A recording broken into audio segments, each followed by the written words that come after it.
Uganda nkulamusako nkubuuzako nkwagaliza amakya amalungi n'olunaku olulungi omwezi gwa 11 ennaku zombi ziri 30 omwaka 2021 era nga bwali bwe butinga obudde tubwa era nga kaseera kalinga kano nga tutandika omwaka buli omu nga alina byeyeebuuza agamba tunaamalako tunaayitamu tutya Mungu atusobozesa okuba tutuuka waneeno mbasa twongera okuba nga tumutya ngenda kuba nkibalamira gwe nzija ku mpewo tutye Mungu tumwesigamire tumwesinze tumusabe tubikwase tubira tubyolekeze gyali kubanga yekamala byonna tajinkata program sharp talk n'omukulavu Tamale mu yatusida pano omugenzi Yohana mirima mama muli na matovu mama nkwebaza okuba tuzalira kolejo omwana nansa Mungu aberenga akunyiga ebiwundi bina bitagenze bulungi musabe era mwesige bajja kuba nti family yonna gisabye Uganda tuli mu mbeere y'okuba nti nno abinje bitambula nga tutali mu kuba nti nno abanje waliwo yakwatiddwa n'abanga yaguddwako emisango babiri nga bali ku nnyonyi eyensi ya Uganda batundira ensenene naye tusaba government nga byavuddeyo kuba nti yataddewo enkola eyo oba yayangiza okuba nti eyanyugira embeera eyo n'ensonga y'okuba nti tuwulidde amawulire gano gasaasaana variant empya ya COVID-19 yatuuse dda mu ggwanga erya South Africa era nga tusaba ensi nnyingi zigenza okuba nti ziggalawo nga bagamba katwerinde tugenda kuba tukiza kuba tudda mu tata ey'ekirwadde kya COVID-19 naffe tubasaba nga mwabudde mugamba nti ggwanga ennyonyi yabadde eswazibwa n'ekyo nakyo mukikoleko tumikubira nga abantu badda mu mbeera y'okuba nti nno tudda mu muggalo abantu beteeka kuba nti bazza abaana ku masomero nakuba nti baggulawo okuba nti bakola mirimu gyabwe so embeera naye mbadde nsabire nga ekwatibwako wamu n'okuba nga bingi ebitambula akalulu aka LC5 ekayunga kanisa okukabindabinda abantu okuba nti nominated omunobera nnyo bingi President Museveni yataddeko Tanzania bingi ebyogerwa ku pipeline na biki n'okuba nti yagguddewo essomero eriyitibwa Museveni Primary National Primary School ya buwumbi 5 beddu essomero galikwole kaliri kwekazira ettaka 11 ebyo nebyo tugenda okutunulira wamu n'okubanga beeyi amafuta efuuse beeyi amafuta gafuuse amafuta abayimba parliament bagamba nti bataka bateekawo etteeka erikugira abantu okuba nti baduumula ebbeeyi y'ebintu katandikira mukunda Tamale Mirundi abere nga tutemetemera ensonga nga bwe tuzikonyeko nabyo bingi nnyo muzeeyi family yonna gisabire family yonna gisabire andi munegwe family ibunabuna andi family njagisabira naye gwe obuzibu oyina onna gyokkiririzaamu ate binkoledde mzeita watwala nokusane notugamba tulina kukkiriza mu ddiini etakyuka erina ddogoma noŋŋamba eri teriyo ddogoma naye mulimu abakyali ku ddogoma gyoli eyo wakyaliyo ddogoma kakati mwe problemu eriwo mu Uganda you have 4 issues ezitawanya eggwanga lino currently you have the problem of malice n'obujozi there are two malice and arrogance nemubeeramu ne presidential project obusika waliwo abaagala okusikira Museveni positioning themselves kati nemujja mubeeramu malice obusika ne lack of logic empapula z'amawulire zo zemulaba abaziwandiika tebalina logic in many cases they are driven by sensationalism and to sell kakati nemujja musanga obwavu obuli mu ggwanga ti omuntu okuvayo awabule tekisoboka bonna banoonya mirimu gya gavumenti bali profesa baani bonna kakati eggwanga teririnawo omuntu awabula because of the consequences involved naye abawozi ba president tulina bangi nnyo bali naye mwenyini nga muwoli abayitadde bamwe babayise naye kakati kankubuulire nakuga nti an advisor and a handle are different an advisor in Uganda's case is welfare and even if the advisor does not need the one you advise he will take your advice osobola advice nagamba nti mugiteeke mukasebera tegenda kungasa yes he is not obliged to take what you tell him kakati let me tell you mbatunulya nembalaga media kubanze Katonda yanyamba I was prepared wagamba kasomaliza bino bino ogenda kudda ku nsonga ya nasoma propaganda in one of the best institutions propaganda ni musoma nti propaganda is a packaging of facts but to suit a certain group propaganda taba mufu sibulimba toyinza kulimba bantu sirawutuze ki omwaka ne guggwako naye propaganda balinawo bamudesigninga n'obatunuulira tinze kakati gurupu y'abano ngimanyi ti bwe beeyagala okugoba omuntu mu kifo esooka mu mawulire ne mu malisinga ye malisi gye nkugambye arrogance tibo bokka be balina okubeewalisa kakati olw'okuba tebamanyi gundi omusajja bamuyitanga Brezhnev yali pulezidenti wa Russia wa Soviet Union n'akyala e Buyindi baali bagenda ne Indira Gandhi abava ku kisaawe balaga mu kibuga ne balaba abafuka ku kibisenge gundi n'amugamba Brezhnev ti naye abayindi mufukaafuka nnyo laba kakati tuli ku luguudo kwennyini ku main road bafuka ku bisenge kakati ne Indira Gandhi n'agenda mu Moscow baba bava ku airport ne balaba afuka ku kisenge n'amugamba nti wali oga nti abayindi be bafuka ate kino kiki motoka edi neeyimirira era bwe bakwata yali muyindi nga yafuka ku kisenge yes kakati ffe tutegeera bannakugamba nti abasajja ba Amini bwe bakomawo wano mufuna era batta nammanvu yaddamu n'akola ne tukitegeera nti eyo funa yetta abantu kuba yitibali opuleesibwa yali nammanve nakugamba nti when a policeman a lawyer atta omuntu si mwangu kuzuula amanyi ingredients of a murder case obujulizi bonna abukweka kabega natta omuntu omukwata akweka bonna obujulizi yes kuba ye expert but when a soldier kills a person we can tell this was killed by a soldier soldiers are not in the habit of burying people even the dead are valued exchanging emirambo bamaje abafudde ne babamu prisoners of war ekitegeeza a soldier there must be a unity eziika a soldier will demolish and go away kakati bwe tutunula tugamba tibanomba tunuulira malisi ya mwenjegoba nemmanya ti one they target a ministry where there is money two they fight over jobs but the only way they know how to fight is malice and using the newspapers nemba analyze nemba gamba tikakati ekyokubiri ti media yamwe tebakolera ne public eri galibo tikakati tugeze let us look at a message amusenero milioni 8 mwagenze mu kukola eddagala bwe muba mutandise okukola eddagala process y'eddagala nairo si wakuwa bantu bammwe World Health Organization must look at the drug itself so once it is a drug it must go through a modern process ina steps zeitamu yes ndibasoka eddagala okujja ko ya covid myaka eji negenda ku nkima negenda ku mese negenda wa negenda ku human being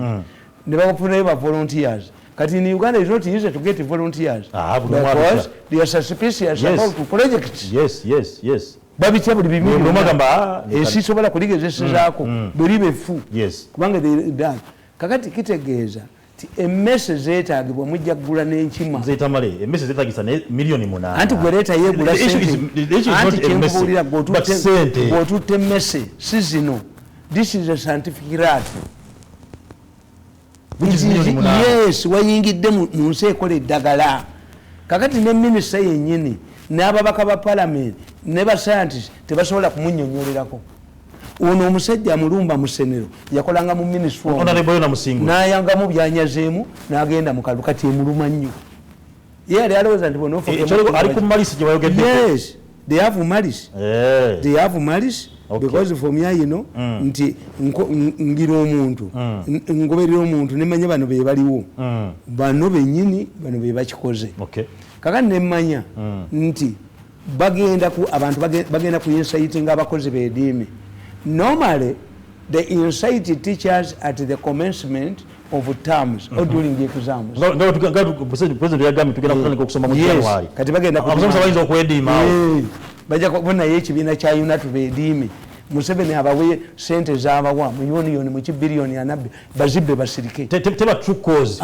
wabeerawo abakirima era zino sente omukazi Museveni ze yabawa biliyoni 15 bwe bazitwala mu union sente bazibba sente baziwa omukazi kakati oba kino kitwagazaaki owesimu muveeko nedda sometimes kiyinza okuba nga kigamba nti oba gundi teraba oba ki owesimu muveeko kwe tutuli live totya kakati nkugamba nti ezo sente mu union bazibba bayincitinga ba members as you talk about National Security Fund you don't talk about UNATO UNATO ekibiina ky'abasomesa kitwala buli musomesa kimujjako 1% bali bameka mitwalo 16 1% ku buli zo ziragawa ku musaala every month zo ziragawa you talk about national security fund kuba abagala okubba sente baliwa batagetinzaani omusomesa national security fund okay yes notamanya national security fund kakati wonotwalayo mid-term access sente tebajja zi-investinga mulongo term kuba the money is intended for investment bakola losses bakola ki tewali akibanyonyola president simanyo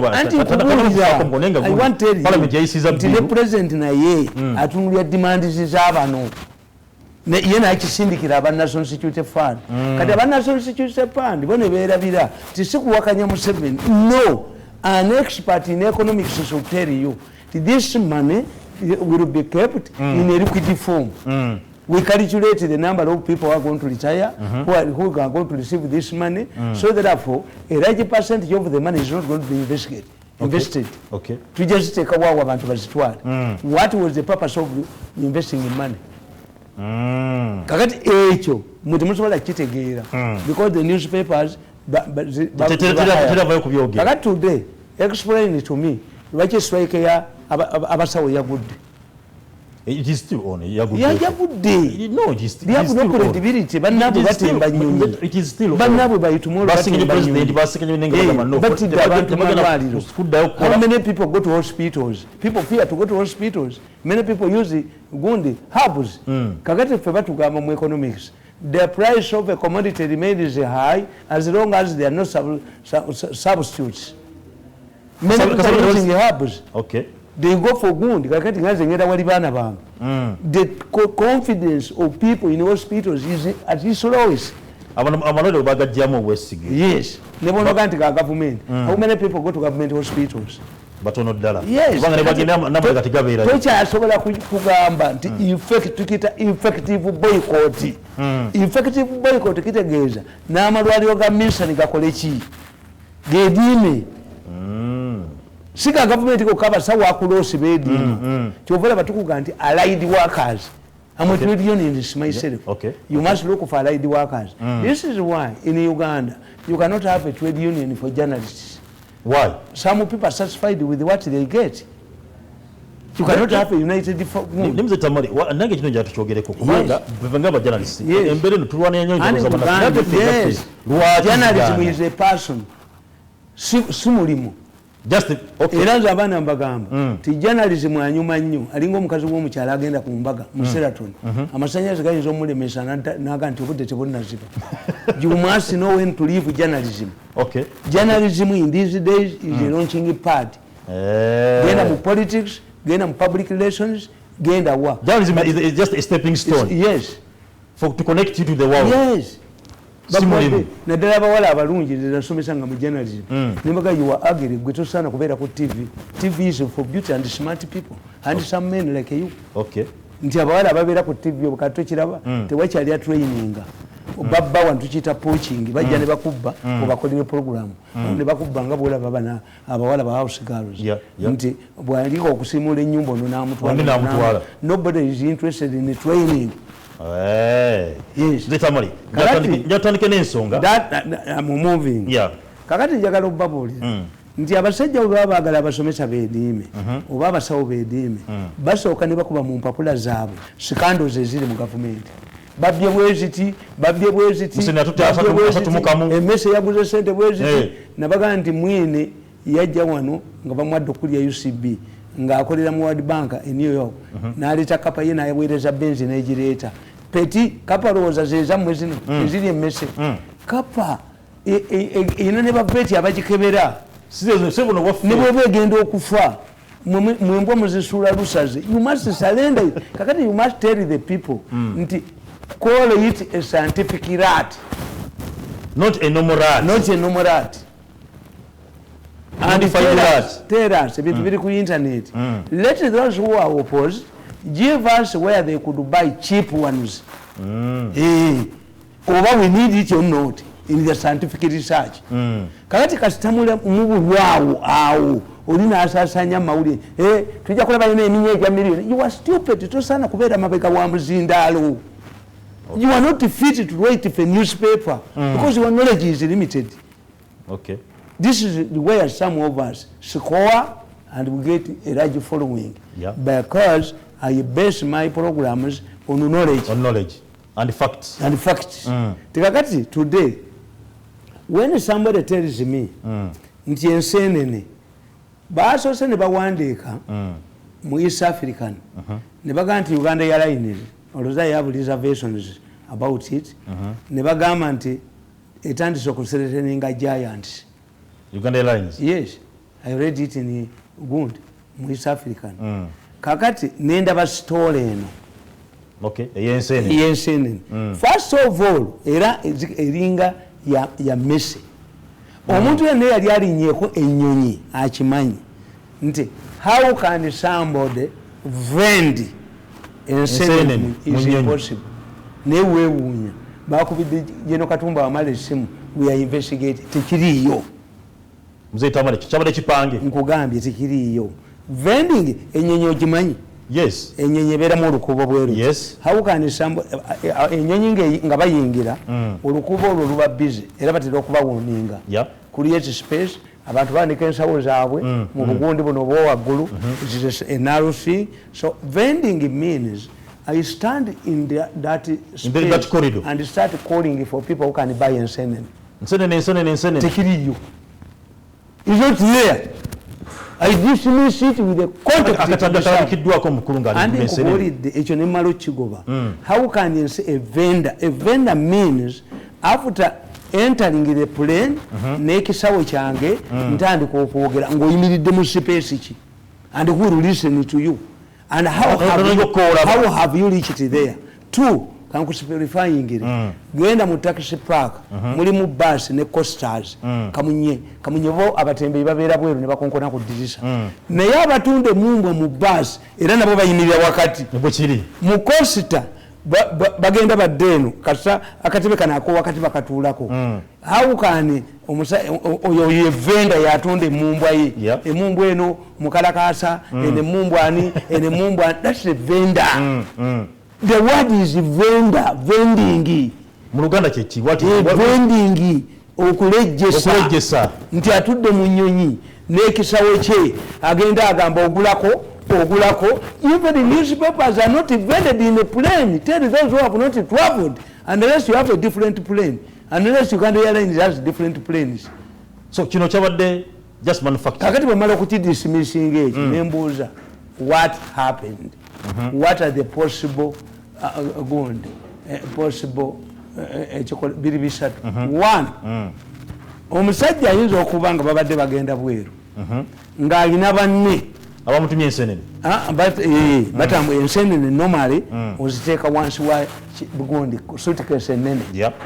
Kaakati bwe baaguze n'abaleeterako ez'okulyako babadde batudde mu different seats n'akwata banne ng'amuwa ez'okulyako. That one is understood. But not somebody who stands up to vend. One. Two, ekyokubiri where I can understand nti bayinza okutuma kubanga power ekola kyonna ky'osobola nti somebody babadde bayingira nga bamaanyi who are they babadde bayingira nga bamaanyi nga balina ababamanyi oli najja n'abaleetera babadde ndoza time eweddeko. That's the second observation I can make. The third observation I can make nti abuse of office. Why? Waliwo omusajja ano nga bamuyita Latigo. Latigo yali manager wa Uganda Airlines. Latigo ennyonyi n'emuleka ng'eraga London. Ennyonyi yali emaze okutuuka mwakula e Ghana n'esuwe to London. Yagiyitayo n'ekomawo. Yes. Latigo yayita ennyonyi n'ekomawo mu Uganda. Yali ya Uganda. Ya Uganda Airlines. Yali manager Latigo. Ennyonyi was forced to power amafuta. Ezedda zaali tezilandinga na mafuta. Nayiwa amafuta mu Lake Victoria. Yes. Paulo Muwanga yalina mukwano gwe nga mwawule bwa Kagoma. N'abagamba mu church nti enkyamba twala London. I don't know how he processed. N'akubira yali High Commissioner wa Uganda e London. Taleka Aziz. Taleka Aziz yali Minister wa State for Foreign Affairs. Atenga High Commissioner wa Uganda e London. Muyindi. Ku mulembe gw'obweti. High Commissioner wa Uganda mu Buyindi yali musinga. Okay. Obote tried to bring the Indians back. Congress party back. But that's why they developed these hero bicycles. Esa fanaga za Museveni zitalabika. Zili hero zalabikanga. Museveni zilabika. Zino bateka wago ne badduka. Kakati muwanga bamubuulira nti ennyonyi ekoze eki. Ejjudde yasuubizizza omwawule ne mukazi w'okutwavulinga e London. What did he do? Muwanga came on the tarmac, yali hoteli ye. Muwanga yajja ku tarmac n'ajjamu abazungu babiri. Eno ne balinnya. Yes. Naga toka yi. Toka yi mujimu abazungu babiri. Muwanga bali balina okugenda. So in our countries, abuse of office can be accepted. Okay. But even these people, we tukutegeera nti oli machiwa mu media, you also know how to handle scandals. How to handle scandals. Okay. I don't need to investigate. Mzee Tamale, enough of that story. Njala tuandike issue yafe. Ati kakati nkubuulira nti bano kye bagezaako bagamba in spite of the fact that we have suffered bombings, the security at the airport is lax. Okay. They are chasing away passengers in Uganda Airlines. They are chasing away people. Yes. This is what the president yachogera. And that's what they do. Mwenye yachogera nagamba ati abasajja babira muganda. Anti kubuulira. Ye mwenye yachogera. We know kumanya how to fight your enemy. Kubanga bali abazungu balina insurance. If you die nga kyofiiridde mu kigute bakusasula. So this is not something that is simple. You can just sweep under the carpet. It requires a serious. It has a sabotage. It smells mafiaism.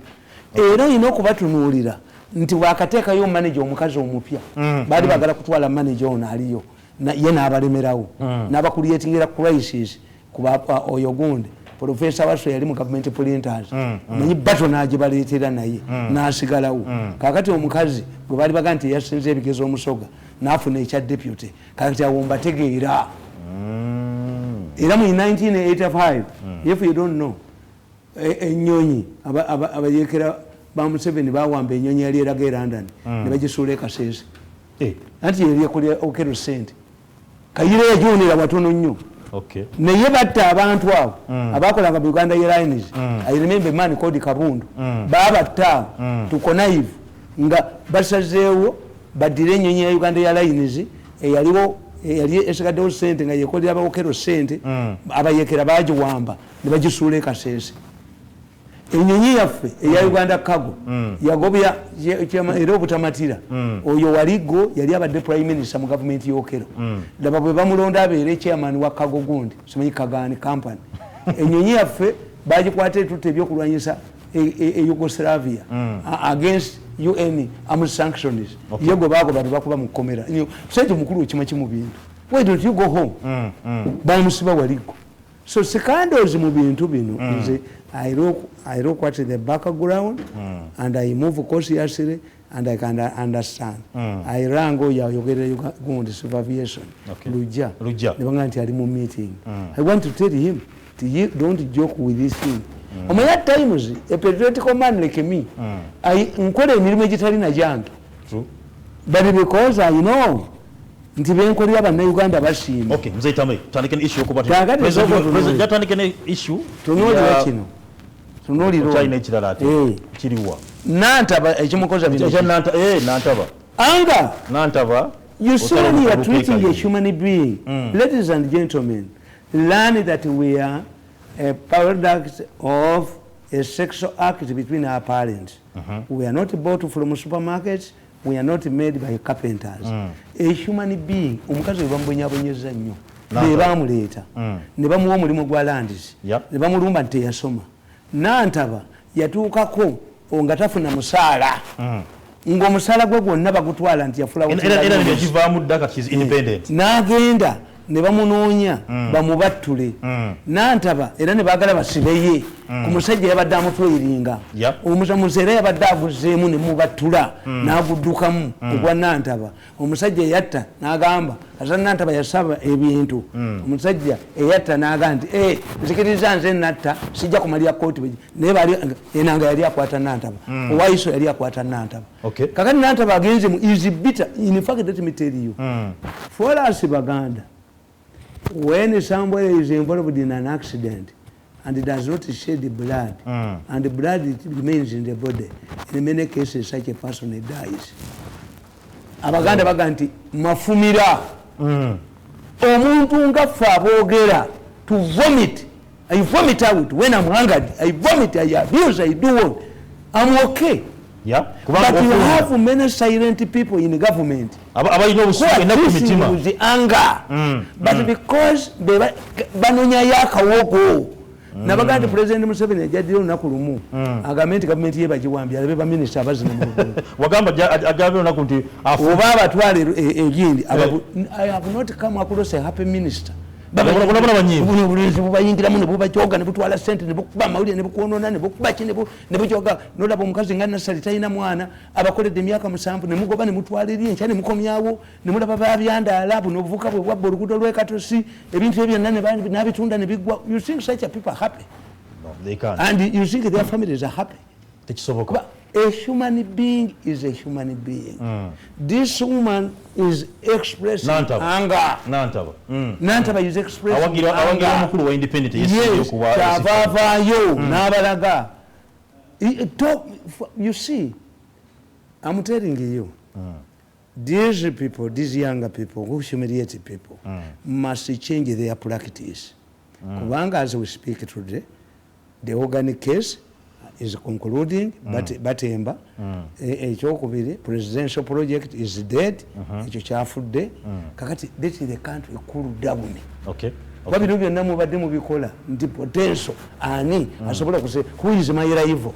Tulina okufuna ssente kuba bwa president bwetagisa presidential bid yetagisa ssente nyingi. Tulina ebintu ebyo the organic case ne presidential project bye bitawanye eggwanga lino. Okay. Because everything, are you snakes to bite everywhere? Baba, what's Bagala send? Yeah. Doesn't he get a salary? Mumukolide ku salary zokka. Kakati ekintu kino, this is a very dangerous story. Story ya Nantaba. Story ya Nantaba. I also saw a presidential advisor supporting an opposition candidate in the right. Yali awagirani. Omwami awajema yani. Basari. A presidential advisor closed openly. Yeah. In political parties, it is indiscipline, punishable. Yes. To not to support your candidate. But this is anger. But Nantaba is no longer in. It is independent. Why is he independent? And in fact, let me tell you, I'm predicting one thing. And you see, for me, when I predict 10 things, I see at least 8 happen. I see 8. In 2026, we shall see a split in the movement. You are going to see people who are not going to close to other parties, but you shall have an independent movement. NRMB. I'm telling you. Those who are angered. If you don't constitute a reconciliatory committee headed by Chigongo and people like Uganda and bring your people back, kubanga abantu bakugamba, I was not defeated by NUP. I was defeated by NRM people. How can I work with them? This is what they don't know. How can I work with you again? Because it is a trust which has gone. Trust. The issue is leave out opportunities. But trust. Once you say woman, a couple divorcing, trust has gone. They cannot reconcile. After attacking my wife, battering my son, poisoning me 5 times, hiring a thugs to kill me when I have evidence, do you believe that there is still a possibility of reconciling? Unless one of us is a robot, he's not a human being. What we can do is leave me to drive in my lane. Now we know. Yes. Okay. kali mzee Tamale president wa Congo Felix Tshisekedi yavudde nabanga yayogedde muno we wafuwa ne Uganda president Kaguta Museveni ne bakizanya okuba nti nno UPDF egenda kubanga yingire Congo ebirenge fefeta abampembe ba ADF. But this is not the first time. Naye tutobako nga era UPDF egenda ku Congo. Yes. Yavayo tebyali birungi. And this is not the first time to go to Congo. Yes. And the Congo is a caste country. Likanawe. Congo is a caste country. Likanawe. When you read our history, how is it caste? We have never benefited from Congo. The 1966 crisis that resulted into the abolition of kingdoms had a connection with the Congo. Amasanga ne Golodi we Congo. Obote was ajiwe tiyali akolagana ne ba independent leaders okubatondera Golodi bo bafudemu sente bagule arms. Yes. When Mutesa was freeing, he went through Congo and was captured by the same rebels. He was fighting not to get money. I don't know how he escaped. So Congo, we went back to Congo. Even many soldiers went to Congo when Mobutu was attacked, but was saved by Moroccan troops, paratroopers. So Congo is a caste country. Why? Once you see a Chifurukwan in the village, you move very cautiously. Why? Thieves are there, snakes are there. So when you are moving into a Chifurukwa, you must first analyze. Congo is in the control. Okay. Chifurukwa is somebody, is a house that is not attended to. Otherwise, we wouldn't be going there regularly. Because we have 4 terms. Yep. 1, attack. That a group has attacked you. Normally, an attack goes with a capture of a territory. We have hot pursuit. That when they come to Congo, we follow them. That is hot pursuit. Okay. We have an incursion, like attack it does. It always carries out incursions into Iraq to fight the Kurds. Okay. Kakati, kitegera. Abayisirayiri nga bakyalina amaanyi. Bali bayina 80 square miles from inside Lebanon. Tobatuukako 8 square miles. Okay. Nga bada baje extending. Nga baji basembereze bafa zone yabwe. Okay. What about Putin? Putin teyalumba gundi eno ukule ino. Najija kai kitu. Yes, buchiri. Temunumbira ku nsalo yange. Kakati Uganda, if it has the capacity, it can do this. But given the political situation in Congo, because when you look at politically, who has the powers in Congo? The ruling government, the ruling, not the Belgians. Hey. Why was this Italian ambassador killed in those areas? NATO wanted to establish a base there. Okay. They are quoting the Kenyans to be deployed there. So there are a lot of interest in Congo. But for me, I trust the president. And you must understand the attitude of Congolese toward us. Nimze Tamale. With this way, Bwebanga and we have a big date. Bwebanga gundi za fezaso kwa bantu bagende Congo. Zavamu ebizibu bingi. Yasoka 66 yava ku bantu ne wano bwaka bakabera abolished. Twaze waneno, twalaba ko bane bituze wano jojuzi. Muri mwama wanga. Waliwo entereza wakati wa Uganda ne Rwanda. Muri mwama wanga. Muzai Tamale tuna no musango twawabirwa. Ngegwanga Uganda. Tugenda kuliwa. Ogokwe kati tebidde mwera. Muri mwama wanga gotunulira. Olaba Afghanistan tewangulwangako. Yakuba Abangereza nekuba amajega Soviet Union emitwalo 15 n'Abamerika bajiddusemu. Afghanistan tewangulwangako. History yalema. They allow you to be sacked, then they deal with you. Mpola. Ngoni no chiddukamu. The Americans have stayed there for 20 years. I don't know how many the Russians stayed there, and it's one of the causes of the collapse of the Soviet Union. Okay. Kakati, me, I don't doubt the president's skills and capacity, but let us learn from our past mistakes. Our past mistakes, yes. The last time we brought Congolese women, where the Congolese men happy. God in our value. Yes. And we must learn from mistakes, because what solution do we have? The solution is to occupy those areas. For how long?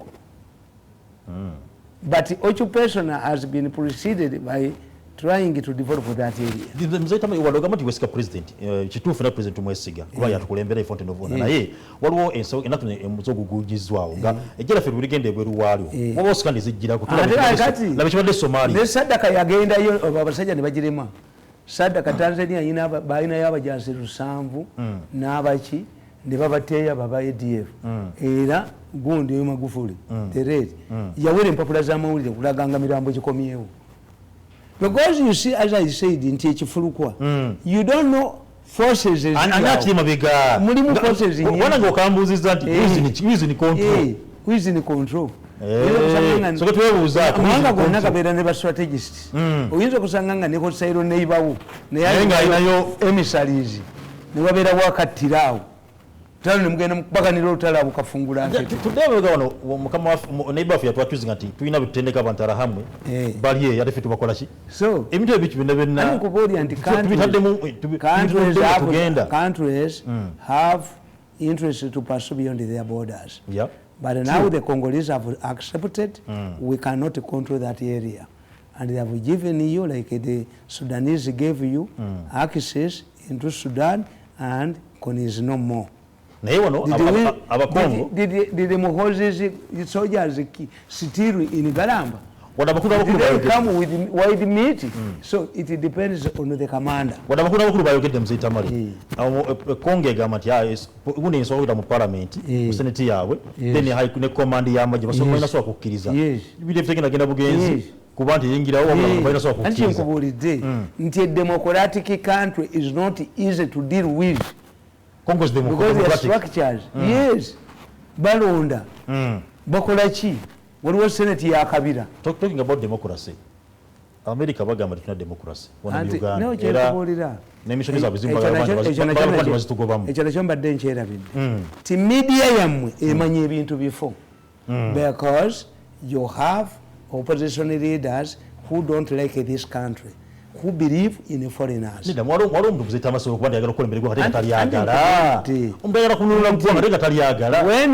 Bobby Wine heard, because they get information, prior information. But when we are together, the Secretary of State of America, Brinkley, again the Kenya, Yatandi Ganting and Akulambula. Aria Kenya together violation is a 01. Akati chembuza mwete mutegeranga ko nga nafu abaganda tuyina omwana w'ekikubuuko omwana w'ekikubuuko mumanyi abeera n'akabengo oba ekikubuuko w'otegeera nti enkuba ejja kutonnya oba kiddedde akabuto kazimba is a weather forecast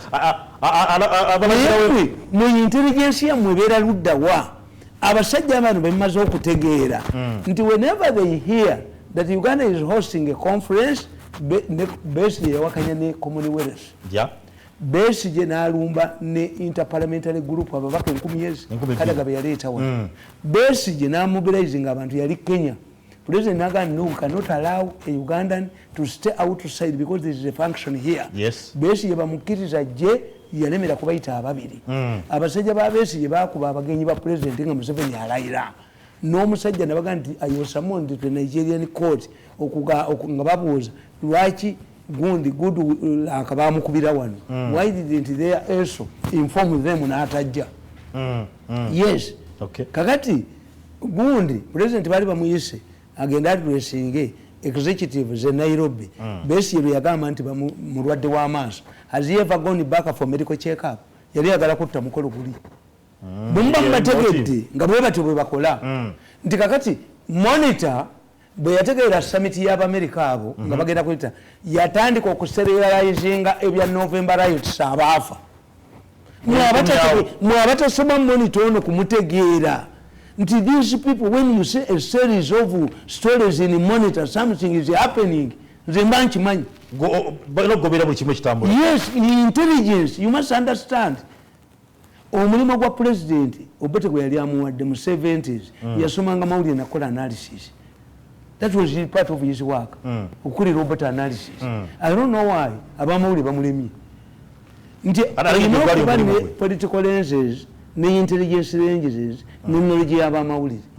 Nti kakati nga gundi oliemu era bano yafananga Katumba Wamala nti yalige nti we are investigating it owamawulire okukubira essimu tolowooza nti anoonya facts no nakulaga katuuni wano nga bakubye ono minister of information nga ne president naye nga Uganda gyayogerako eri mu bandages.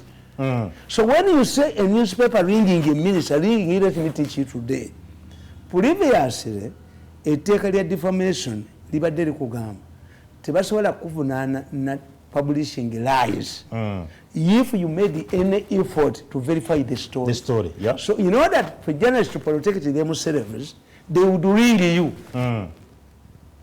True. That if era bakwatako baga Kabira pays Uganda in gold ne babayola they said enemies are today's friends ate fa baba kule ne batukanyuka by the same people kubanga a system bwogite uyirugitegeera n'ugibala nti omwami wa wano takolerwa kino bo mukyala wa wano takolerwa kino bwokola kino ate you must understand the consequences kati fe tubibala gold monitor nti paid in gold abamonitor bakubanga Museveni bonna baba wemirimu bonna waliwo bajjayo bamukolero gwa presidential campaign which is now nipped in the bud teyina gyeraga kakati nkugamba nti abamawulire abo gwe okukubikubira story they don't read to you the whole story bakubuuza bubuuza. We have received the reports that somebody was found in a Uganda airline plane vending grasshoppers. What's your take on this? Kakati katumba umala kubuuza bali. I have not heard about this information. It does not mean that every time you are asking you have to answers. No. Okay. You don't need to answer. Let me check. Let me find out. But give me. Why don't you ring the public relations officer? But ministers fight over Kazindalo. They want to be every day. I used to see ministers staging themselves to grab a microphone to introduce a press conference, which is the role of a press secretary. Not a corner of suitable, neither can over suitable, neither over suitable. Because Mukagundi Mukatentika president, Mutukamba secretary Zibe, Osango Muntu, Natukemi Sind, Nataka Saway, Urimba Ganga Kubibo, Naka to them. Why?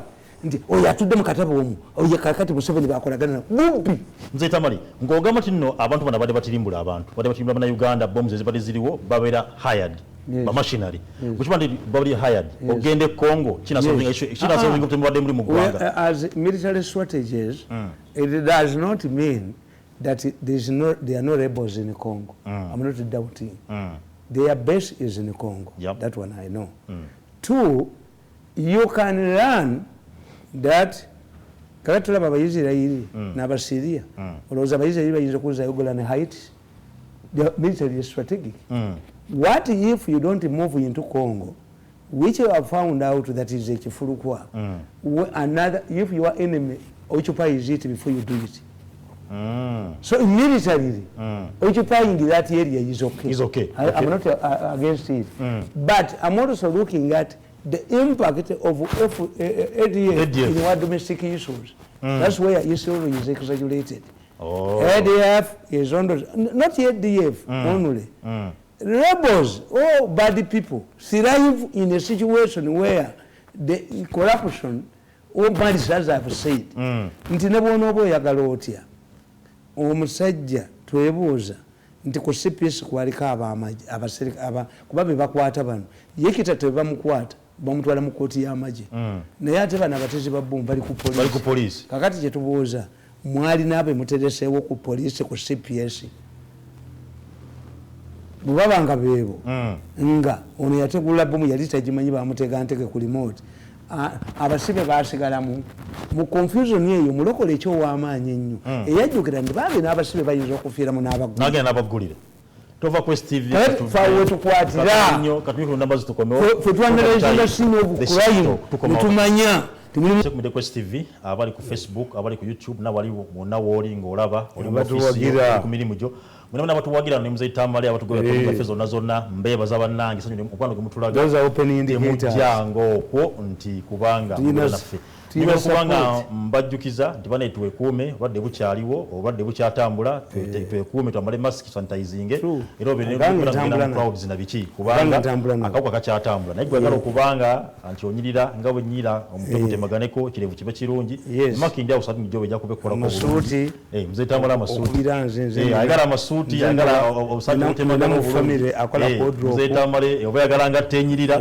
okubira kasimu n'abanga oba yagala kunyiriza lususu mu blendani bite world tuli basajja ba myaka nkaaga naye ssebu tulembetewo mwenzi nabagamba nti gwe omwavu omugagga bwabba essimu bakwataani we bagambira nze okujjako ngaenfugiddemu naye gwe agenda naye anyabbye essimu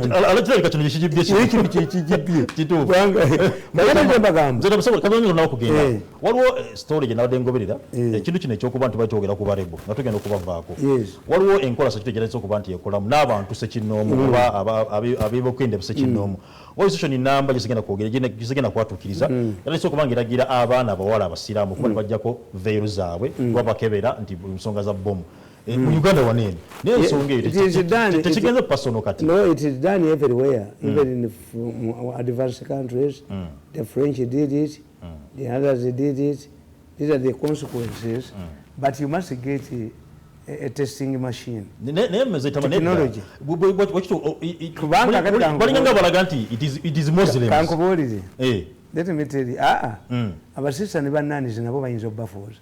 Kakati kankubuulire. Kardinali Wamala yali gundi. Yagiyita pen. It was a bomb of a different type. Okay. Kakati pen zonna baziwere.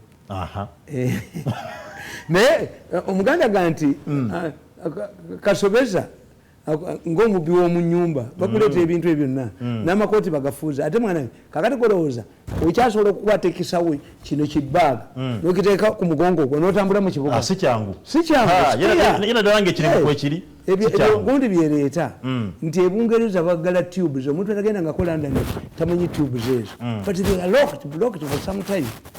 Friday wedde zawera emyaka 5 ng'omusinga w'enzululu ali mu nkomyo.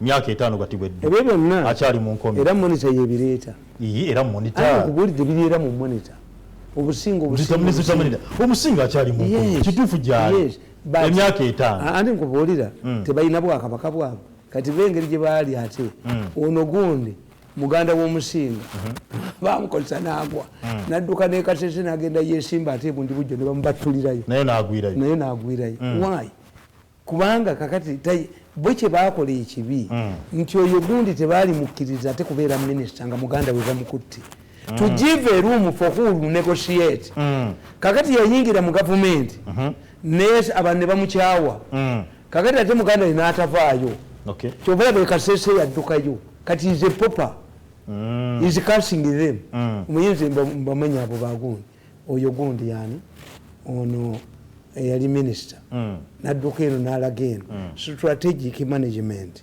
Strategic management you don't need okunteeka mu gavumenti no kakati oyo omusajja yali badde key player beeki bakola obubi te president bwabawa ssente bazirya tebamanyi investment naye kakati ng'oyo ye yali badde akuuma ne amobilizing abantu nalabako Queen Mara ng'agenzeeyo. When you bring this one in prison you put his younger brother in the government, then who will talk to the others? You have blocked. Obogaddewo. Kakati ono yalisigadde nga ali mu private life. Ne bamuyitamu okuzzaawo embiri okumobilizinga abantu. He opted for government job because he was in the parliament. When should balagira come to parliament? Nebo kibanga muzee Tamale, bukibanga government yenyini. Bukibanga government ya President Yoweri Kaguta Museveni. Yazzaawo obwakabaka. Iso yazizaawo. N'okubanga ye mwenyini era government mwiza muzee Tamale government yemu. Era yesonyiwa. To basuwa abana bangi basonyi. Waki omusinga tasonyiwa. And let me tell you, it depends. Go negotiating it. But the most important issue is that you are suffering like the Kurds, we have a problem. All of the kings of other nationalities, bali mu Uganda. Nti abe Kenya mori ali wano. Emuli we Kenya. Naye atwalayo eriyo Teso district. Erimu okay. Bana abagunde abaluya bebagisu. Kabaka wabali naye ali wano. Okay. Kakati abakonzo ndoza bawera milioni 5 basatu abakumi. They are many, I don't know the statistics. Yep. Their king is here. Mu Uganda. Kakati did we understand this? Gatugenda okuristo waliya kingdom zizine. What about mumatulya bwa kabaka bwa Buganda? Bokabaka bwatu mumatulya nti buli powerful. But Buganda does not extend to other countries. No. These ones abaluya abaluwo be bano be bamu. Beba Raila Odinga beba mau group yemu. Okay. Did we consider this cross border tribes to host their king? The omombere era yakulya bayaba. Okay. Abuzibo buva. He must look at the interest of two states. He can have even the appetite of creating his own state. Era kiwanuzibwa ebimu ku ebyamulumbisa era kutula ku ggwanga ku state tubakolera research tubabulire nti political issues ezimu ze mulwana nazo you have not had time to explain. How can you control a leader nga kabaka ali wano naye ayina abagobereza milioni 5 bali across bali Congo nenga kabaka bwali wano two states. How does this relate to the two states? So abena the conflicting reality. Majority elirudawo eri kati alina okulwanira abeeni n'abeenu. Is it possible? Kakati nkugamba ti situation nze mbagamba ti ey'obusika ye baleetedde ekizibu era ne mu bino mweri obusika bwa president. Yes. Ate ejjiramu anti nkubuuliza nze nawandika kano akatabo nti how are casual politics ruins countries nakawandika dde Akazu politics. Sunday 5 March 2020. Kakati akazu ensi bwetuuka ku kazu wabeerawo group eyagala okuvaamu omusika. Normally that group does it out of fear. It reaches a time when it cannot trust their ways with another group. Ata bwe muba temulidde bulungi ne bannammwe ne mubawa. It comes a time ne mufuuka selfish ne wadi looking. Nga ayina okukuuma obugagga bwammwe ayina kuva mu ki? Ayina kuva mu mmwe. Si mu tribe. Mu Uganda temuli mu tribalism. Mu Uganda temuli mu nepotism. Do you believe badokita abo abatyanga abantu mu malwaliro we are selective?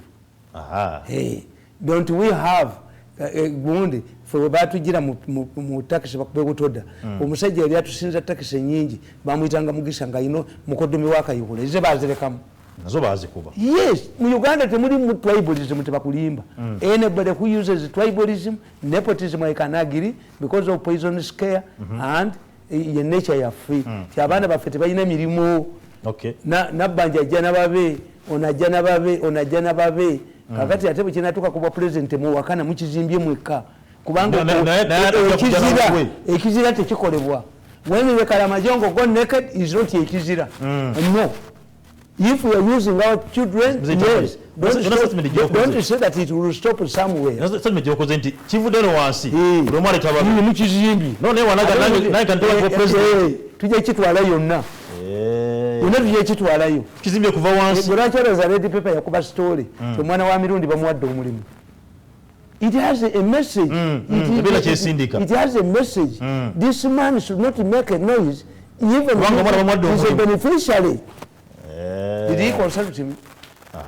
Yes, he's a young man, he's an old man. Yes, Kana kugamba, to politics gwe mulimu namwe gwe mulimu. Especially when a leader becomes old. You are lucky. President achali emyaka. Anida naye abikamize naye akadi. Tamale naye akadi. Naye nkugamba. It should be recalled that Jomo Kenyatta became Prime Minister of Kenya at an advanced age of 75. This means that he was an old man. Therefore, jostling for power on who would succeed him started immediately after independence in 1963. Furthermore, Kenyatta had to work with younger people who had attained education from abroad. What helped him was that he had also been educated in Europe and he had widely traveled.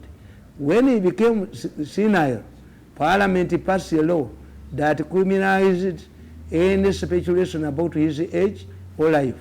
It became treasonable to mention any of the above, Kenyatta's life and Kenyatta's age.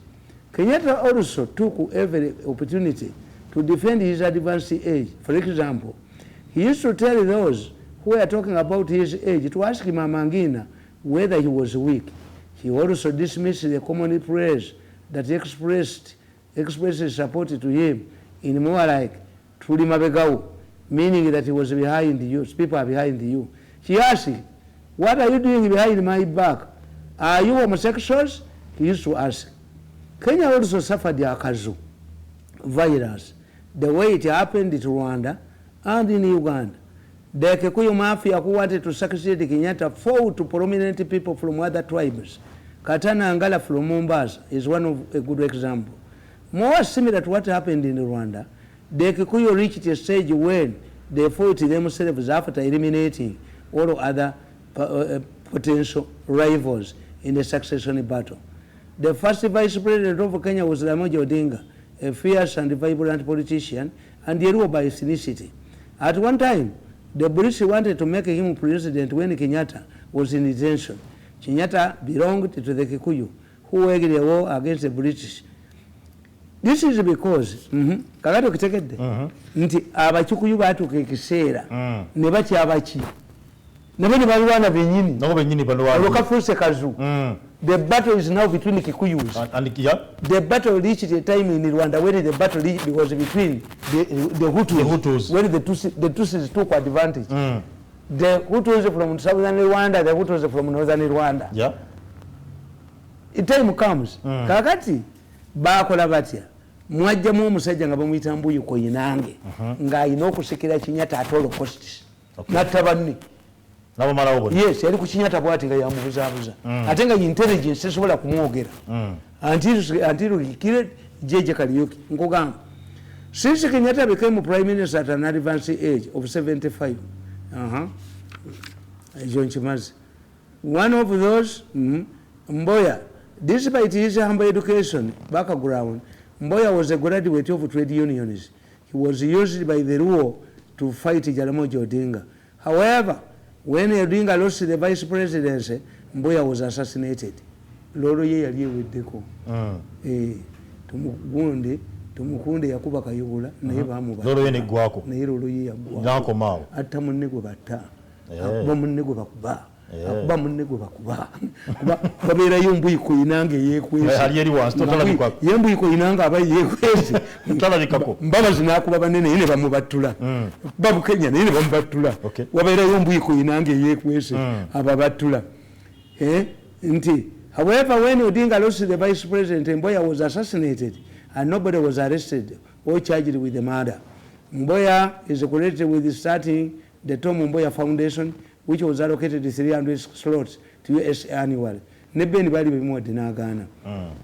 One of those who benefited from Tom Mboya Foundation is the father to former US President Barack Obama. Surprisingly, the foundation takes 300 Kenyans to US up to today. Others like Katana Angala, Gama Pinto, and J.J. Kariuki were killed. Apparently, a probe set up to investigate the murders pointed to Kenyatta's door. Unknown to Kenyatta, Kariuki had a wristwatch that had capacity to record the sound. The recordings gave way Kenyatta, exposed Kenyatta. Odinga was replaced by Mirundi, whose stint was short-lived, was succeeded by Moi, who later became president due to divisions within the Kikuyu family. However, after eliminating would-be Kenyatta's successors, the Kikuyu remained alone, more like the Hutu in Rwanda. The mafia gang split into groups. Those who hailed from Kiambu, the birthplace of Kenyatta, and those from Nyeri. The Kiambu group conducted themselves like the Hutus, who hailed from Habyarimana's home. It is these divisions that helped Moi to take power. A Kikuyu lobby group had lobbied to block Moi's presidency, but the constitutional amendment was also blocked by a powerful Attorney General who also happened to be a Kikuyu, Njonjo. And a Lufu gentleman needed no time. Moi He was seen as a transitional president, and he thought it would be easy to grab power from him, who had no strong power base. The likes of Mwai Kibaki, who later became President Mwai, kakati nkugamba nti omusajja gwe bayita Koinange ayinza okuba n'amufaanana wano yatta banne bonna n'abamalawo yatega bomu mu baasi n'atta abantu n'akola batya nga Kenyatta bamulimba nti basifutaazi era waliwo abayeekalanga bano bagamba nti ADF basifutaazi baaliwo nti abo basifutaazi abo baagala kwekutula ku Somalia abo you see also they are there but investigate them kali nkugamba Koinange yatta banne naye nga Koinange talabika bonna n'abakuba n'abatta n'abamalawo naye omuka Kenyatta nakugamba Koinange stayed at when Kenyatta fell sick. Koinange stayed at Kenyatta's hospital bed in Mombasa, hoping to grab power after Kenyatta's demise. However, a day Kenyatta died, Koinange had gone home to change clothes. By the time news of Kenyatta's death hit the nation, we had taken over as a successor with the backing of the Kenyan army commander. Although we appointed Uhuru Kenyatta as his successor, the Kikuyos suffered much under Moi's 24-year rule. Kakati bino buli ensi efaanagana n'egine bwayo nti omukulembeze bwakula kati buno obuvubuka bubadde bwekozeemu gurupu yaabwo butiisabuka mpaka lwembu bye nembwerawo nembutembesa ennyonyi ekyo kiwedde kati olwo olutalo luwedde whether you pay me or not I've defeated you on two fronts. One, the business is no more. Nobody will reorganize this business again in our hospitals. Why? The doctors are fled. Our doctors are in Cuba. There is a doctor in Brazil. Others fled. The only courageous ones are two, Wawuya and Weyomba, who are moving on Wednesday with the chairman, because the chairman's voice is everywhere. Others are hiding. The chairman and the minister in big trouble. Why? Their voices are everywhere, and this man, Amulani, who was arrested, can testify against them. Everybody has known, including the president, that there was somebody who who was harboring president's ambitions. By the time they fought to me, it was a fellowship. The fellowship disintegrated. It became a project. At one time, the president called them and advised them, why don't you turn your fellowship into a think tank? They couldn't, because that was different. They could not start a think tank. This was deliberately done to prepare somebody to power to succeed Museveni. So, until also they disagreed now. This one is isolated now. They say he's uncontrollable. He's arrogant like Mirundi. Chobalaba nti bombanga mugenda okufumbisa abaana bammwe tokkirizanga muwala kugamba nti bamutwale banaakola embaga ate bwamusanga nga tasoboka kakati bano banne fellowship bagikutulamu nefuuka project naye nze mbayambye nyamu happy Uganda is supporting me. However much these people try to suffocate me, because I know they are looking for recorded tapes which will haunt them the rest of their lives. They will be haunted like the Nazis.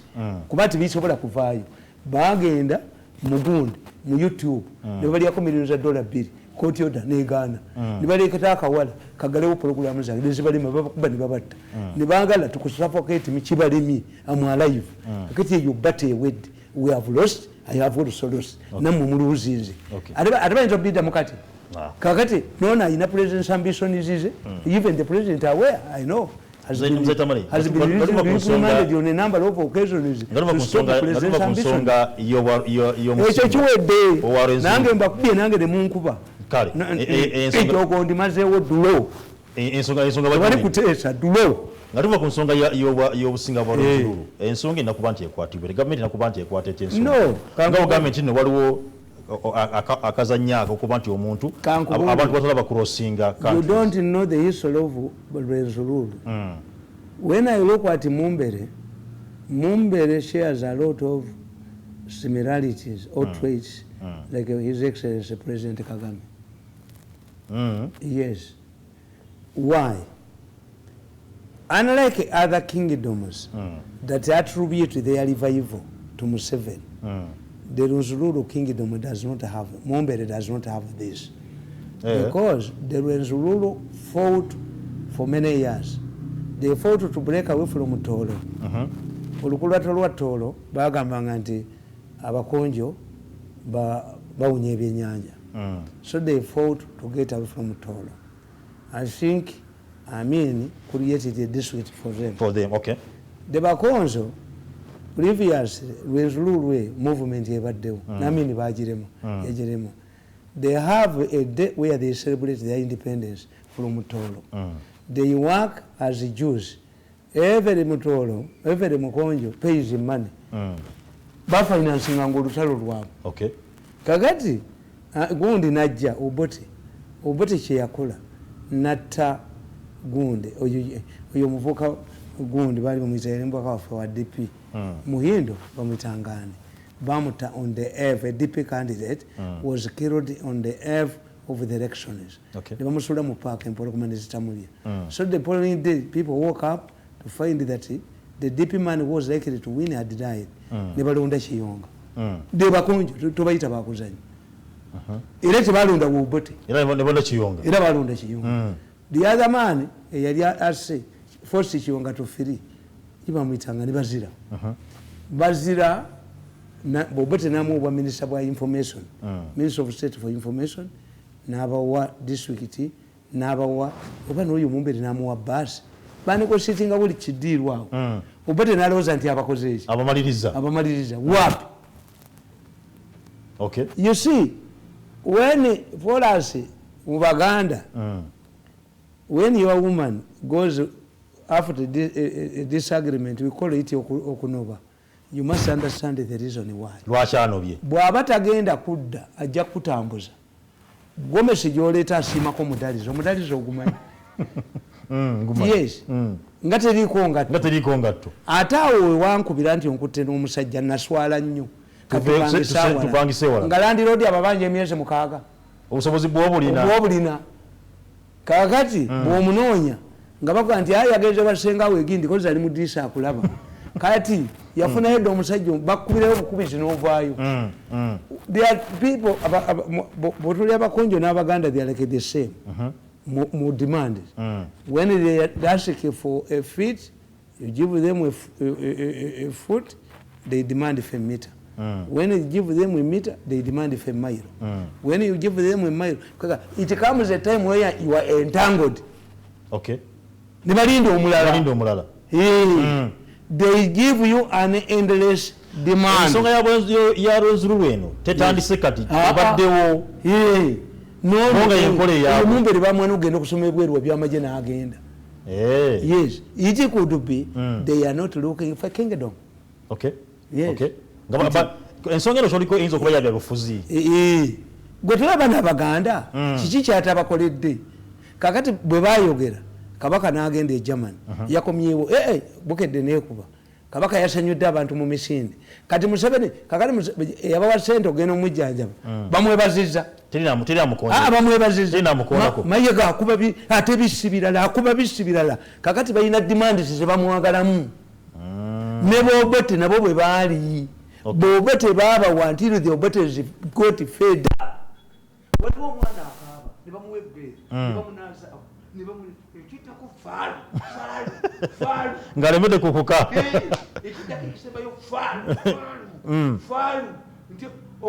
What do you need to collect it? In my case, you cannot be intransigent. Never for you never can traditionally and muri baroko. Then again, the often never could put a meeting game. Could be the living one. Talk to this good.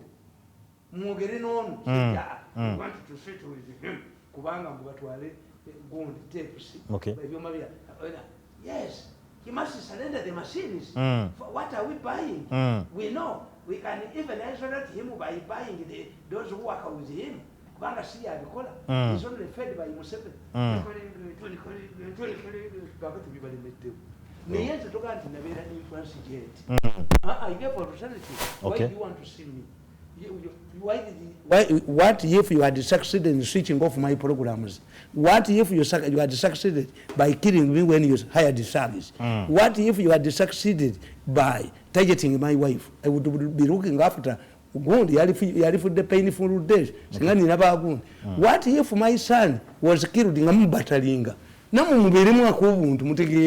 You are dealing with a human being.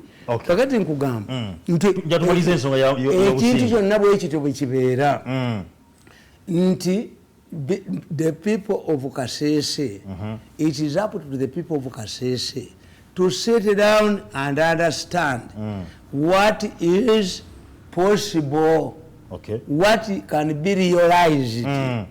Nti kakati ngoyo mukazi oyo Besigye yamugoba. Winnie Kiza was sensible. Kuba yali avudde ku LC wano najja ku gundi mu district council n'akola ki and acquired ki popularity. Besigye n'amugoba.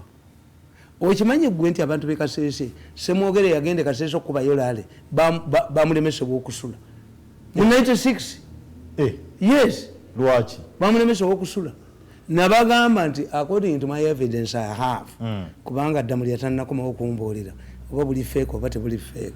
Nembagamba nti bw'osoma ekitabo kyange The Rise of Terrorism in Uganda nabagambye eki ti lwe baakuba essomero ly'e Kasese mugende mukebere mu history oba tewaaliyo meeting y'aba division commanders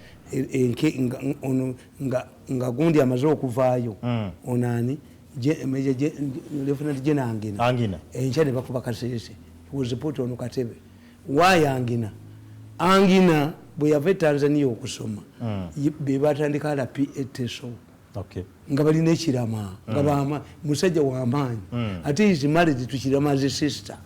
Bano nabo bantu RP abakuba nnyo eteso kakati ye Museveni musonyi otherwise gundi kazini yali akiraba bulala. That's why this man has been facing trouble. Bamumanyi omulala yabatte nnyo yabakuba ennyo bamuyita Meja Kiyengo ye yasirika teyadda mu magye ali waabwe Gomba yeebase. He refused to surrender to the rebels in Luwero. Eyatta Katabalwa yali kapiteeni Namiti obete gwe yeeyambisa twambuusi nga bavudde mu nsiko bazze muwanga agenze Germany ateeseza ne bakirunda kifa ejjinja abalaze nti mujje mu Uganda tuteeseze mu Uganda mu in charge kozi Namiti n'obete bali close. Kapiteeni Namiti yali adumbira Simba era in Simba NRA suffered huge casualties as it entered Mbalala barracks. Kakati oyo ye bamukwata ne bamuvunaana Namiti bamukwata n'amuvunaana. Forgiveness kwegita yakuzannya si nyangu. Kakati nga bano benwanyera baba abaana nogandi nzira mu government nabo you die toddayo genda okole ebibyo. So we must have the people of Kasese like the people of Uganda must understand what is realistic kisobola kubanga tufuna tufuna ne baba kuba balala nti Mumbere yali badde yakiriza olubiri balukole but I'm telling you Mumbere is like His Excellency President Kagame in my opinion. I may be having a wrong opinion. Who liberated the other? Nti mumwalowooza nti Abanyarwanda mumwe Abanyarwanda basooka kununula mmwe bwekiri. So it is a question who liberated the other. This is the problem between Uganda and Rwanda. Yes. Who liberated the other? This is the problem between Eritrea, Afeki, and the Eritrea Zenawi. Zenawi. Kati ono bakolaga n'amagye gazze. Kubanga yasooka kujjawo gundi border restriction naki. But even like in Rwanda and Uganda, the Ethiopians, the Zenawis, fought with the Afekis. Bonna baali bayeekera nga bano baagala kwekutulako ne babagamba bwe tulwanira wamu nga mwe tubakiriza Eritrea nga yeekutulako. Eritrea was annexed by Ethiopia kubanga Ethiopia ya benefitinga mu colonialism. What happened when they became states? Who liberated the other? Boda bagigadde beeyambisanga currency emu. Who liberated the other? Look what the Jews and the American government. Yes, the Jews and the American government. Although the American government gives the Israelis much money and the Israeli leaders can disagree on principle with American leaders. Nti ono Clinton bwe yayagala okubanyigiriza bateese n'abapalansi bamukola ki bamuletera omukazi nasafalinga ne Tamale njatumaze n'ensonga nakadde katugwa njatumaze n'ensonga okuba nti President Museveni yataddeko Tanzania ku bugenyi yali n'omukulu president waayo Samia Hassan Suluhu era nga boogera ku nsonga z'okubaza pipeline ne okuba nti amafuta abiki bagenda ku project zikolebwa era mu bigambo binyini yavudde n'alaga nti no project egenda kubayamba nnyo bannattima Tanzania kubanga obunene obusinga bugenda kuba omulimu munene bwe gusinga kukolebwa mu Tanzania era n'agamba takinaako obuzibu kubanga eri ayinayo baganda be bangi gwali gukyali gutyo n'abanga yaguddewo essomero eri manyage Museveni National Primary School lya buwumbi 5 beddu kuliko dining library n'eki byonna ku ebiri kuliko kizi 11 naye bwe tutuddawo ne waffe Uganda manifesto ya president w'eggwanga yatugamba securing a future kisobola okuba nti yatuzimbira buli parish essomero ddambi lya gavumenti tetunagalabako azimba amasomero e Tanzania waliwo ge yazimba e Rwanda manene gali gakwoleka gana fasi zonna ez'enjawulo bodda wale waffe e Uganda PPE yaffe obula amasomero gaffe agamba yagenda kubanga gulwana okugulwawo ekyo kankubuulire that's what I was explaining nti nabagamba nti muliko okutwala abantu e Rwakitula bavayo banyiize ne mbaga nti oba tekyamu ku by'obwakabaka 1 muteesa kujja kumuggirangawo mikeeka abaganda ekyokubiri obote yatunulya Buganda nga bwetakubwe tujja kufuna Uganda bbiri the highly developed one and the low developed one nakuba abaganda n'abonenera ebyabwe n'abakotalaki abantu abali mu buyinza bwe bagenda eri balaba bajja na anga nti batubbye nnyo instead of inspiring them they end up n'omutima mubi nga banakuwadde. That's what I told these people kwanza mwerisiketeeka bwogana nkyogera mu good faith kati nkubuuza nti President Museveni alina faamu e Rwakitula alina faamu e Gomba yakola ne faamu ye bamulaga n'akacupa bagenda ogirambula nnaku ezongeezise abakozi abava eno e Rwakitula lwaki tebagenda bagenda bakola keeri. The reason is either supervision, either the workers there, either abali eri bali committed. Kakati this explains why the Tanzanian people used the Museveni's money.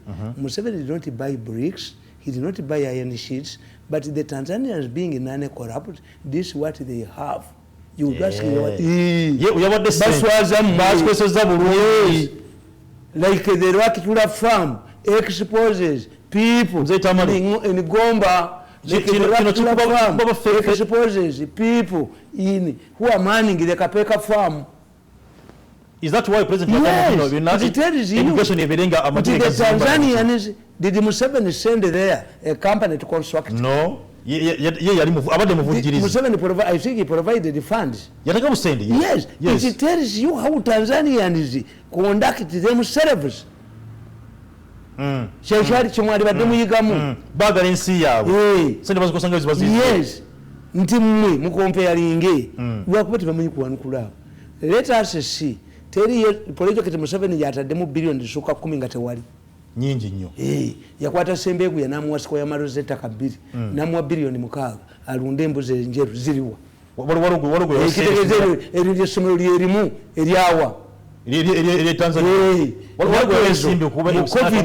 Mu COVID bagende teso mu Soloti Simanyi Hospital ne basanga ebyuma ebyomulembe nnyo nga babiggalira. Give them to the Tanzanians. This is the problem. Is a problem. Tanzania, in fact, we would have Tanzanians who constructed that school cheaply to come and take over construction of our schools. Company yakoze mujiwe. Yakoze Tanzania. Yes. Kubanga chemba gambira. The role of ADF in our domestic affairs, apart from having their base in Congo. Nakugamba ku Sunday, the man who interrogated Segirinya in Masaka was recently sacked as Segirinya's case progressed. What does it mean? Musango mufu. Mufu. Why? What happens to people who do good things? They are promoted. Yes. Were you promoted? No. They found that you were liar.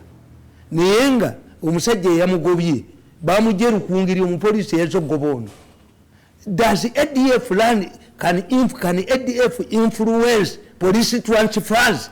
No. Of all the people abali e Masaka abawunye ekivundu ababbi ono yemubbi ennyo eyayagadde okuyamba omukazi gwe babbyeko essimu ye bagimudize. It tells you the people of Bijambia who are fighting tooth and nail to get Segerinya out. Omusajja bwabukedde obukafiri bubadde basegerinya mulwadde. Segerinya aliko kikoba mukono. Segerinya akola kikakati bwakuba alidde ku mmere kati buyuwo banga busirika buli lwembukwa buli nsoma ekyobusiru nembukwa kati nabufuula textbook bwankuba mawulire mbundi mulalu gagano nabufuula textbook. How can a newspaper become a textbook? This is a textbook. A newspaper cannot become a textbook. This is a newspaper that has become a textbook, and it is not bilingual. Bilingual kati mulimu n'Olungereza.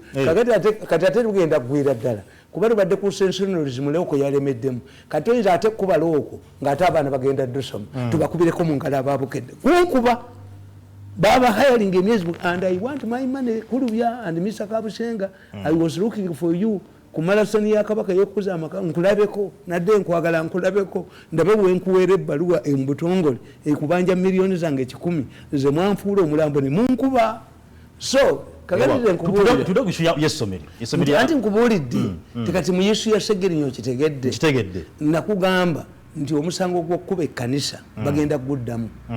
But the demolition was done under court order and the court by reef is Kirunda court by reef basazewo bamusibe bamutateko omusango gwa mada. Why? Tajja kujja mu kooti preemptive arrest. Ono omwana kirabo bali bagasumba gwe babaddemu namubasuuziza omusaya mwana yasoma emyaka 5 emakerere n'agenda n'akola gundi siga nti evidence impya nti kakati twaga nikitewe musiru.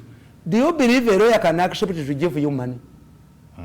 Because giving you money means that we are guilty. Omwana ngali guilty nekaka yabigana. Where have you learned this practice of selling your dead people? Nze gundi omugenzi kaki yampite we nga bule naku ntono nangamba dole emitwalo gye 5 ogiraba wali wagikuweereza nti yakuba omwana wo bamujjanjabe nagamba kakizi sigaze kamalo gende waffe gye nagenda ndabo banzikirizibwa okukwata ssente ezo kaki yagenda okudde nkoma wenkeera lwakutaano akulokutaano nasiiba gomba ku lwomukaaga nenzija nga nvudde ku puroguramu nangamba ziweze dola emitwalo 10 nemugaa nti ezo sizikwata ku baŋŋaanyi naye oyina yeesa Uganda nampa obukadde obwo yampa ya butaano emitwalo 10 nagirekawo zakikolimu. Did you butter my son to compensate me?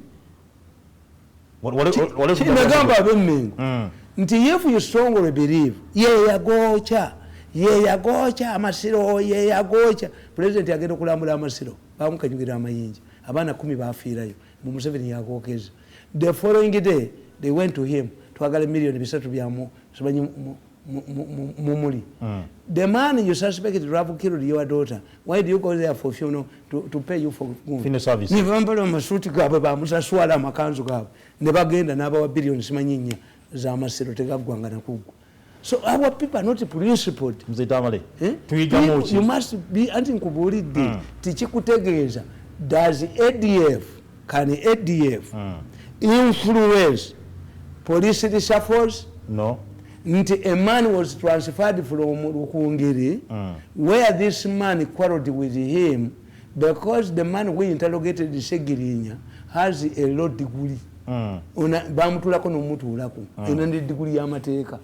Kakati ono bamujje Rukungiri era bwe bakola mu Masaka ti Masaka since ebijambia nakugamba ti ab'ebijambia be basooka okukwata babatwala mu kooti nga tebali ku mpingu ne bescapinga mu kooti tomusange Kayenje. Abasajja bannamasaka abakedde mu kooti e Masaka okulaba abatemi b'ebijambia balabye Katemba atali musasulire. Abasajja bwe babadde basomera omusango bafuumuse mu kooti ne badduka.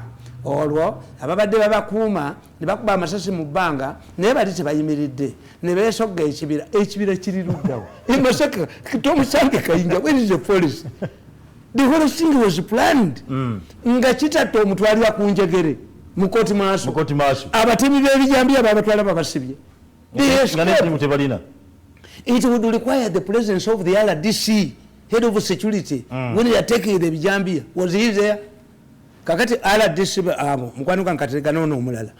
Are they aware until Musajja interrogating Segirinya Kubijambia was sacked to kill the case? Is that ADF working in the government? If ADF can influence the transfer, as I said, in my case, about the million chikumbanzit. In natural case, that billion said, in Uganda, Oyo, Katumba, millions of dollar bill. Does the ADF have this money? Who has this money? Must be a very powerful person. When Mutungo County Kirabonga to the Navasaja, Amukalancho. Kalaja yatera adine simu najikwata kubanga muikodingizange mwali alpha has run yatera he has a practice of hiring people two people ikitegeza abatta bulijjo atta abantu bulijjo without evidence akazi enkubulia that's where tuleme kuberanga mu bya kinyata oba mu Uganda mulimu mbuyiko inanga ategerwe. Okay. Museveni bamutegeeze mbuyiko inange. Mu ggwanga lyo mulimu mbuyiko inange. Attabanne. Nabagamba nti muteesa olubereberye. Maama we muganzirwaza. Yatta abalangira 24 n'alekawo Nuhumbugu. Naye yali agenda musula muteesa n'azannya nani. Abakazi abasinga obungi mu maka baloga abaana babajja baabwe. Ababe baseke. Ate kasa basigala babiri omwatta munne. Okay. Once the battle is reduced to tuka ekazu. Akazu kava ku Adamu. Nti kasita kunsi kwaliko Adamu mukazi we ne gonde Kaini na Abel. Kaini yatta Abel because he was not facing any threat. In Rwanda, once the Hutus left, the Tutsis left, a battle ensued between the Hutus. They started looking at themselves depending on the regions where they are coming from. When I was visiting Habyarimana, they used to say that Habyarimana was a Mukiga. Bagamanga Habyarimana Mukiga. Olubasigadde bameka? Basigadde babiri. The Kikuyus fought themselves. Abe Nyeri nabe Kiyambu Kinyata Java. Do you know what happened is 1985? They actually is a pharaoh into two. Abe Kitugumu nabe Gulu. The moment an enemy goes, that's why, in my opinion, government would finance even in Nup. What the ayo? Anti omanyi omulala bw'abeerawo muyina ebintu bye mwekisiza nti if we had a strong party nga tulina strong party nga Kigonga China disciplinary committee ye such this woman yes yalibadde takola bino is bitter and because of her character yali independent nanta bamanyi okwekolera sente ze abalaba bwami emirimu but they are bitter. A human being is a human being. Nti singa kakati batya tibane tujja kuswala bane tujja kukola ki singa bino tebibeerayo but this is open anger whether you want it or not. This is open anger. You have made this woman suffer for a long time. Nagenda ne mugana tajja kulondesa tajja kukola ki yabe kola ki. What has this single woman? That's why you turn people into gundi kati mbalabi ngakada kasimanya abaddamu bakubye ebifaananyi bya Kadaka ngamba ddamu ki print mine no banoonya ki. These are her enemies. Why kankubuulize let me tell you they are provoking Kadaka to deny ntayagala. Yes bakuba ebifaananyi byegove ayiginowa tukita contempt card. What if I want? If I want, yes, if I want. Mubikolenza amanyi propaganda. I will tell you, yes, I want. Yes, and nkugambye nti baagala Kadaka abeere categorical. Kati bajja genda bakuba n'ebirala. Oli sampling the would be. Somebody sampling bantu ki bayagala to eliminate nga mbuyiko inange before. Era list ya fulment waliwo abanene abatya okwenga nga President Museveni kuliko Okitibwa Rugunda Kadaka ne bamutaddeko nti abatiti. Kati bagala bali baveeyo. No, yes. If you ask me I want. Okay. You can only deny something positive if it's HIV positive. If somebody asks you, you resemble Museveni, yes, Africans, maybe we are related. Africans will resemble each other. I only deny Connie. Asking me, do you want to be president? Yes, I want to be president. Ask you the second question. What crime have I committed? Nothing. Kakati somebody is doing this. Why? Kataka is quiet. Was humiliated in Africa. Who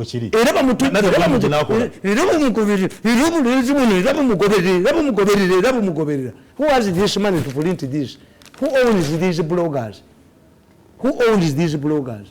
Kati toyaba ngabagenda bagamba anyomwe ngakola ki ne keeki yennyini yabapatize mu bate yange eya birthday yabadde mu form ya chupa ya Nairo. And I received a crate of beer from Nairo distributors because I told them, I will market this because this is a beer that you drink and increases your reasoning capacity. Sikena kubanga nsukana kuba mberekereza mbade mulayi balungi nnyo tuli waneno nsaba mukama aberenga abantu but what you deny, why do you deny? Is it a claim to be to have a producer ambition? Producer wange Hasif Sekiwunga